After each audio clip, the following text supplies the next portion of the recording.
Goeiedag julle van my kant af. My naam is Dewald Roos en ek vorm deel van die tuinroete span. Ons het hierdie Sondag wat verby is begin met 'n nuwe reeks, Een Lewe, 'n storie van dankbaarheid en vertroue. En ons het eintlik hierdie Sondag wat verby is gekyk uit Psalms en hoe hy begin is 'n storie van dankbaarheid en ons sien dit regdeur skrif hoe belangrik dankbaarheid eintlik vir ons lewens is. Hallo julle ook van my kant af. Ek is Nagel Meiburg en dit is lekker om vandag saam met julle te kuier. So ja, Dewald, ons het nou spesifiek gefokus op Psalm 1. En Psalm 1 is 'n Psalm wat ons regtig aanmoedig om dit wat God vir ons in Christus gedoen het, gereeld te oordink. Eintlik sê die Psalm, ons moet dit dag en nag oordink. Die 2020 vertaling noem dit so mooi. Hy sê ons moet dit mymerend prewel. Nou dis nou nogal interessant vir die moderne Afrikaans, maar mymerend prewel. En hierdie is so 'n mooi beskrywing eintlik, want as jy iets prewel, beteken dit jou lippe beweeg en jy maak saggies 'n geluid omdat daar iets besig is om in jou gedagtes te gebeur. So dis wat die psalmskrywer sê. Hy sê dis hoe ons moet besig wees met dit wat God vir ons in Christus gedoen het. Nou, Psalm 1 is ook gebou op die gedagte dat Christus ons geregverdig het. Ons is nou geregverdig in Christus en dan gebruik hy die beeld van ons is nou geplant soos 'n boom by waterstrome.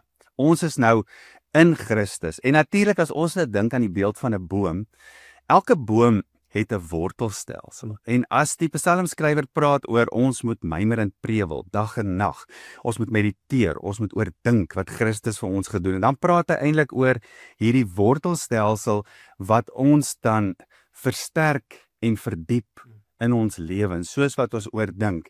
En dan natuurlik 'n groot deel van die psalms is dankpsalms. So dankbaarheid is een van die maniere hoe ons hierdie wortelstelsel versterk in ons lewens en daarom is dankbaarheid ook so belangrik in ons lewens. 'n ander beeld waaroor ons sommer net onlangs so 'n bietjie gepraat het, is die beeld van die redwood trees. Nou die redwood trees is sulke lang regop bome, sulke smal bome wat 'n mens hoofsaaklik daar in Noord-Kalifornië kry. En as jy na hierdie bome gaan kyk, dan sien jy dat hulle wortelstelsel is nie noodwendig so diep nie, maar is verskriklik wyd. Hulle sê die wortels kan uitsprei tot 30 meter wyd. En dan staan hierdie bome in plantasies en hulle wortels vervleg met mekaar. En dis wat hulle regop hou, spesifiek in gebiede, jy weet, langs die kus waar daar baie wind is, maar nog meer as dit, hulle kan ook voedingsstowwe van mekaar se wortels trek en gebruik. So dis vir ons so 'n mooi beeld as kerk dat ons ook saam in dankbaarheid leef en dis hoe ons mekaar versterk wanneer ons so vervleg is met mekaar, want dankbaarheid help ons om op hierdie lewe, hierdie nuwe menswees in Christus te fokus ook.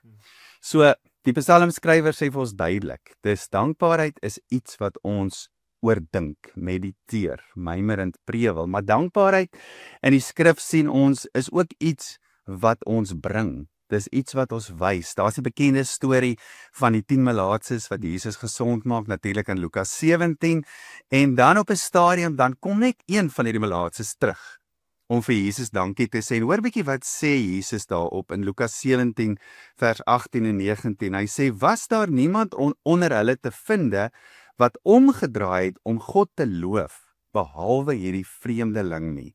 Toe sê hy vir die man, staan op en gaan, jou geloof het jou gered.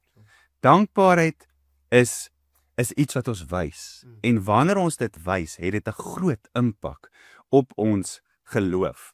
Sondag het ek ook gesê dat die 9 van hierdie 10 melaatses het 'n nuwe vel gekry, maar hierdie een ou, hy het 'n nuwe hart gekry. Dankbaarheid het sy hart gevul, dankbaarheid het sy hart verander, en dit het sy geloof versterk. Ja, en ek dink 4 praktiese goed wat ons ook oor gesels het, Sondag wat verby is die maniere van dankbaarheid eintlik wys.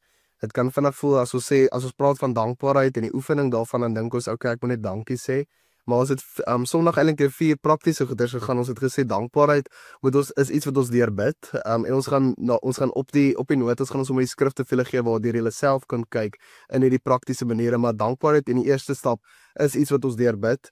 In die tweede gedeelte is dit dankbaarheid is iets wat ons eintlik oor kan sing, dit wat Christus reeds in my lewe gedoen het en vir my gedoen het. Dan ook die derde gedeelte, dankbaarheid om dit oor te vertel. En dit soos wat jy sê in die Redboot gedeelte, die manier van waar ons as gemeente saamwerk. Ons deel met mekaar waaroor ons dankbaar is en in dit spoor ons mekaar eintlik aan. Vierde gedeelte, deur 'n dankoffer ook te gee.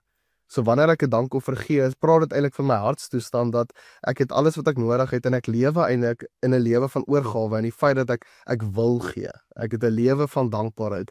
En ek dink soos ons uit hierdie voorbeeld van die Redwood trees, die feit dat hulle wortelstelsel eintlik half in mekaar ingevleg is of ingeweef is dit ook 'n manier wat ons as gemeente mekaar ondersteun. En ek dink dit sal goed wees as ons dalk in 'n tyd ingaan van gesprek, is as jy nou dink aan die mense wat rondom jou sit in jou groep, waar ook al julle is om die tafel by die huis, dink ek is 'n goeie oefening. Kom ons gesels bietjie, hoe lyk dit om mekaar te ondersteun in dankbaarheid? Hoe help ons mekaar om dankbaarheid in te oefen? Want dit is nie iets wat net een keer gebeur nie natuurlik, dit is iets wat oor en oor ingeoefen word. So hoe kan ons prakties mekaar ondersteun in die inoefening van dankbaarheid?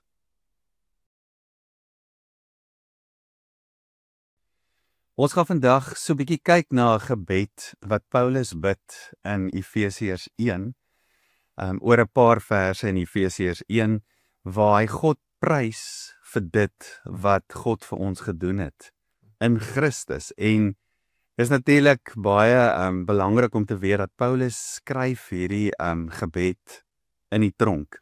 Hy sit in die tronk en dit maak die inhoud van sy dankbaarheid en die fokus van sy dankbaarheid nog soveel meer en soveel sterker en groter vir ons rakende die betekenis van dit. Nou, hierdie is ook 'n wonderlike gebed om te gebruik in jou eie lewe, om sinnetjie vir sinnetjie te bid, te mediteer, te oordink, mymerend te prewel in ons eie lewens, om natuurlik dan nou hierdie wortelstelsel van dankbaarheid in Christus in ons lewens te vestig. So ons gaan dit so vers vir vers vat, Dewald, en so 'n bietjie deurpraat.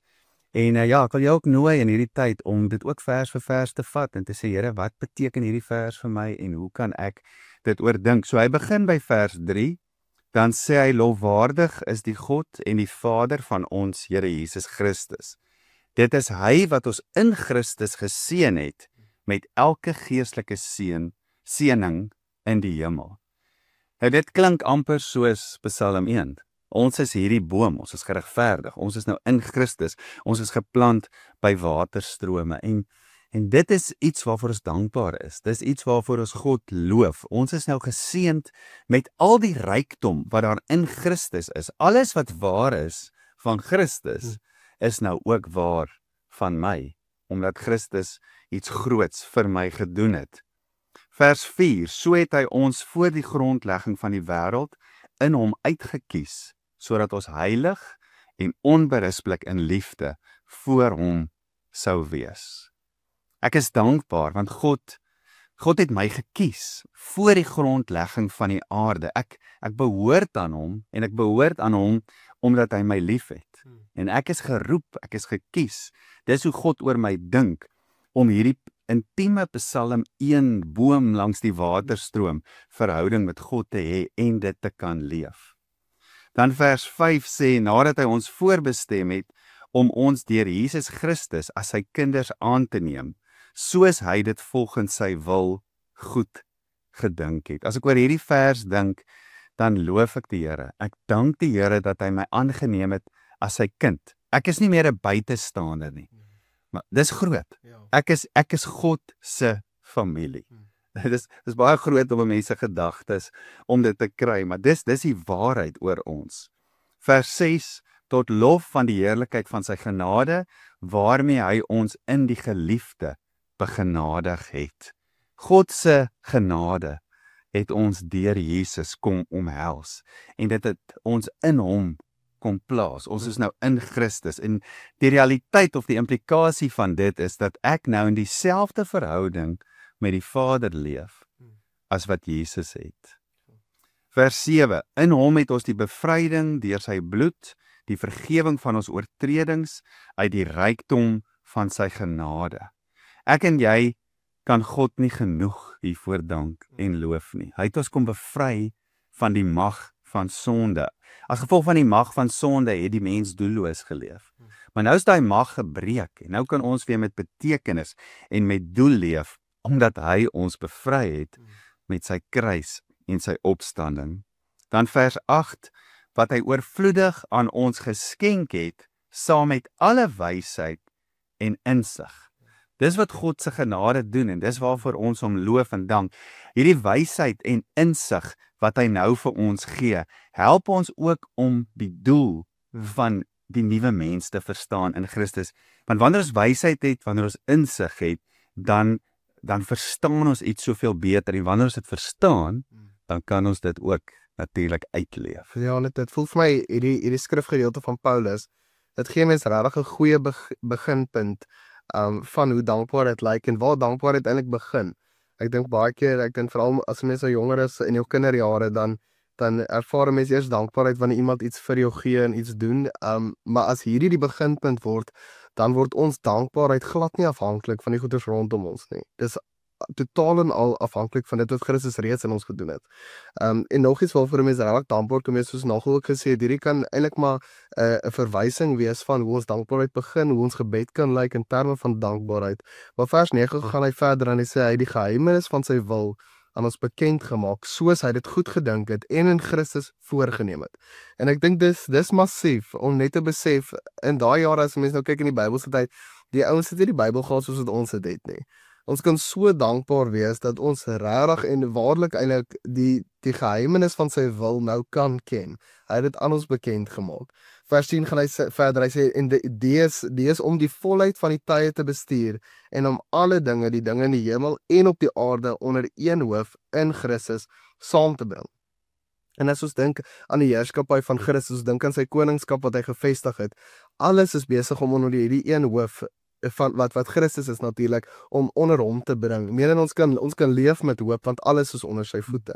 Vers 11 sien ons, hy sê, en ons is ons ook as erfgename uitgeverkies, voorbestem volgens die voorneme van die een, wat alles volgens sy raad en wil laat gebeur het. Eerste gedeelte sê, in hom is ons ook as erfgename uitverkies. Ek dink dit is baie belangrik as ons dink in die plan van God, hierdie geheimenis van sy wil. Dis iets wat hy deur ons wil doen. Hy kon enige manier gekies het, maar ons kan waarlik dankbaar wees dat ons 'n God dien wat saam met ons wil werk in alles wat onder sy voete geplaas word in die vestiging van die koninkryk.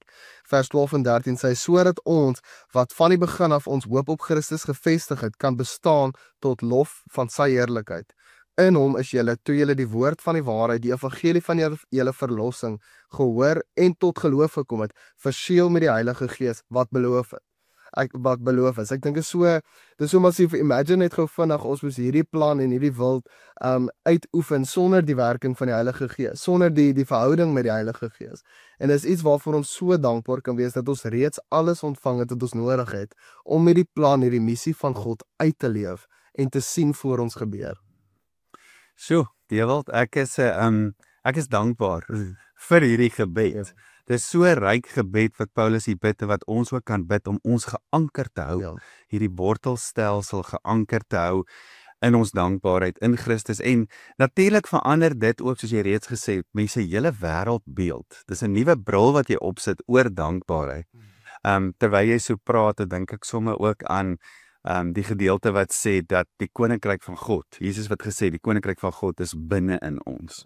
Ja, hierdie is 'n wortelstelsel, dit is standvastig en ons kan regtig ons lewens op dit fokus. Nou ons wil sommer so 'n bietjie ook verder gesels oor hoe kan ons hierdie ryk waarhede, hierdie sinnetjie vir sinnetjie, vers vir vers vat in ons eie lewens en gebruik as die basis om dankbaarheid in ons lewens toe te pas, ongeag of ten spyte van omstandighede. So ons gaan so 'n bietjie oor dit gesels, en miskien wil jy ook dink op watter een of twee van hierdie waarhede wil jy in die volgende tyd fokus om jou dankbaarheid dan te oordink en te mediteer.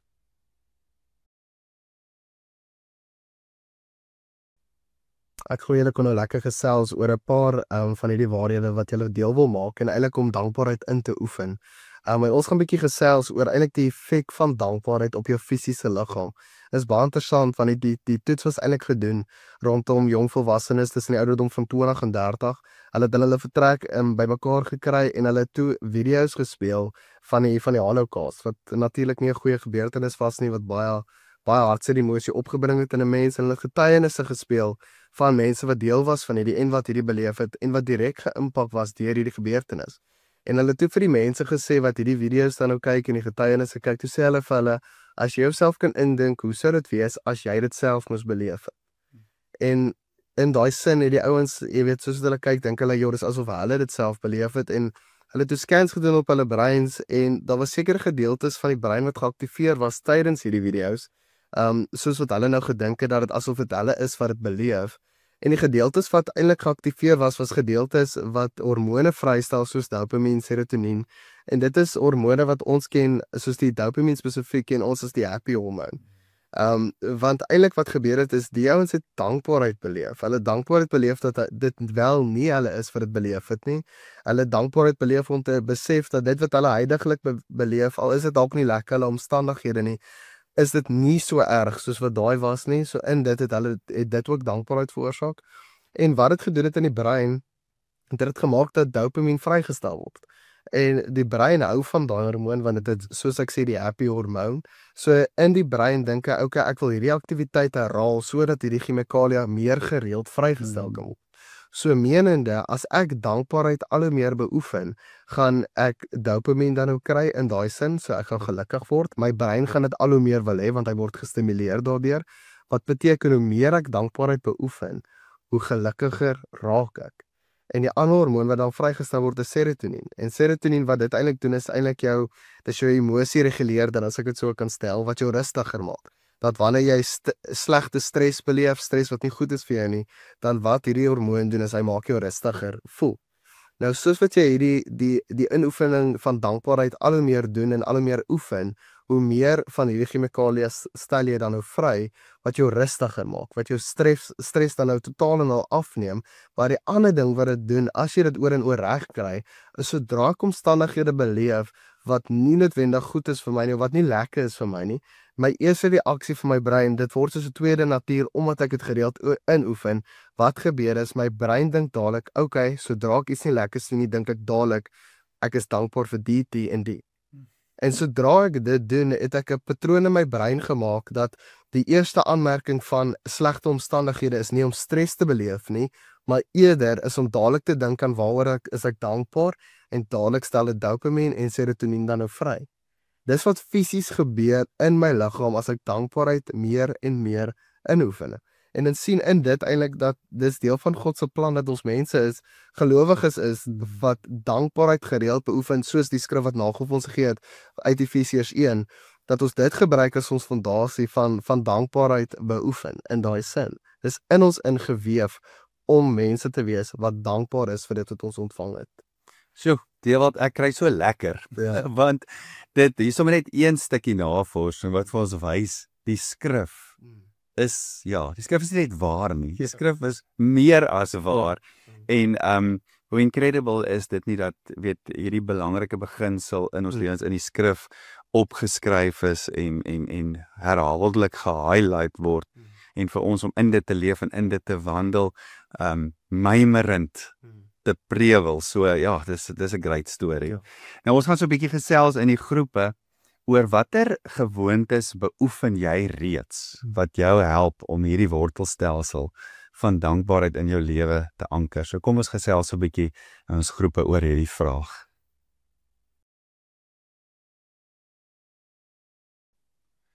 Ek glo jy het die tyd saam geniet soos wat ons dit geniet het, en ek wil ook net vandag jou weer herinner aan ons dankfeesdiens by al ons tuinroete kampusse die 30ste November.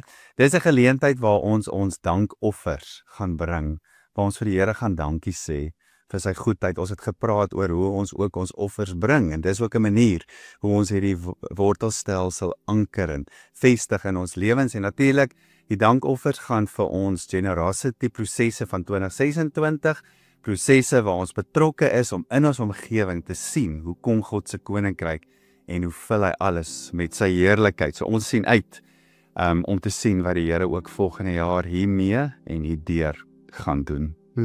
Wel, ek dink ons kan lekker afsluit met gebed. En dan kan ons verder kuier om die tafels. Maar ja, kom ons sluit 'n bietjie af met gebed. Okay.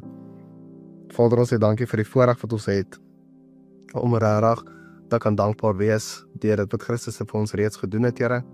Vader, soos Efesiërs 1 wil ons regtig net herinner word aan dit wat Christus klaar vir ons gedoen het en in ons gedoen het. Vader, ons sê dankie vir daai voorreg. Heilige Gees, ek bid dat U ons opnuut sal herinner aan wat dit beteken om dankbaar te wees vir die offer van Christus en die feit dat hy opgestaan het en die feit dat ons nou ingesluit is in die lewe van Christus. Vader, ons het niks anders nodig, ons het alles wat ons nodig het. Ons sê so dankie. Ons bid ook vir ons generosity proses, ons sê so dankie dat U reeds voorsien vir dit. Here, ons wil net 'n impak maak in hierdie gemeenskap en ons wil sien hoe die koninkryk van die hemel op aarde verder gevestig word deur die liggaam van Christus, deur die samewerking van gelowiges wat dankbaarheid gereeld inoefen. Want ons begin by dankbaarheid, Here. En ons sê weer eens dankie vir alles wat U vir ons doen. Ons het U bitterlik lief en ons sal altyd U lief hê. Amen. Amen. Dankie Dewald. Ja, dankie vir die kuier. Lekker kuier julle.